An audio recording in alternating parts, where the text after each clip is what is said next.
Nagali po ng misa ang Catholic Bishops' Conference of the Philippines para sa muling pagtalakay ng reproductive health law sa Korte Suprema. Giit po ng simbahan labag sa batas ng Diyos ang kontrobersyal na batas. Mula sa Ermita sa Maynila, may ulat on the spot si John Consuela. John?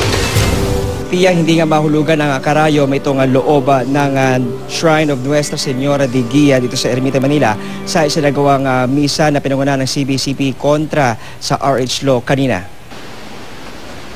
Pinangunahan ng misa ni Bishop Gabby Reyes ng Diocese of Antipolo at Chairman ng CBCP Commission of the Laity, Archbishop Rolly Tirona ng Archdiocese of Caceres at Bishop Nerio Ochimar, Bishop ng Tandag. Sa kanyang homily, iginiit ni Reyes ang kahalagahan na matuloy ang laban sa RH law dahil bukod di umano sa labag ito sa konstitusyon, ay labag din ito sa batas ng Diyos at pagrespeto sa karapatan ng buhay. Panalangin ni Bishop Reyes sana raw ay hindi bumigay sa anumang pressure ang mga maestrado ng Supreme Court at sa halip ay pakinggan ang bawat argumentong ilalatag ng kanilang panig. That prayer is more powerful than bullets, and faith is more powerful than armies, and that there is no immutable destiny, that prayer can influence history. Sa huling bahagi ng misa, Pia, ay pinapunta sa altar ang mga abogadong tatayo sa oral arguments sa Supreme Court kontra sa RH law at habang nakataas ang kamay ng lahat, obispo at mamamayan sa loob ng simbahan ay taimtim silang ipinalangin para magkaroon ng karunungan ng galing sa Diyos sa kanilang pagharap sa Korte Suprema ngayong hapon. Binasbasan din ng mga obispo ang mga abogadong haharap sa Korte Suprema para sa oral argument kaugnay sa RH.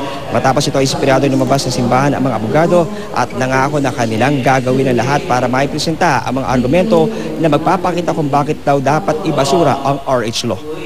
It helps us so much because we'd like to be guided by the Holy Spirit and we'd like really to present the best that we can. Always for the glory of God.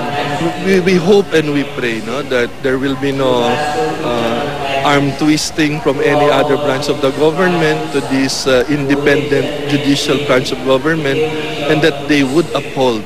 We are really appealing on bended knees to our magistrates to uphold the Philippine Constitution and reject the RH law.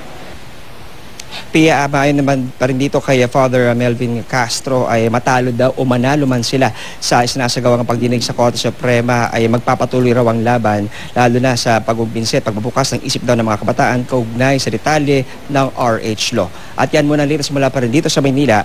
Balik sa iyo, Pia. John, so magkakaroon pa ba sila ng iba pang mga vigil or misa patungkol pa rin sa kanilang paglabag sa RH law?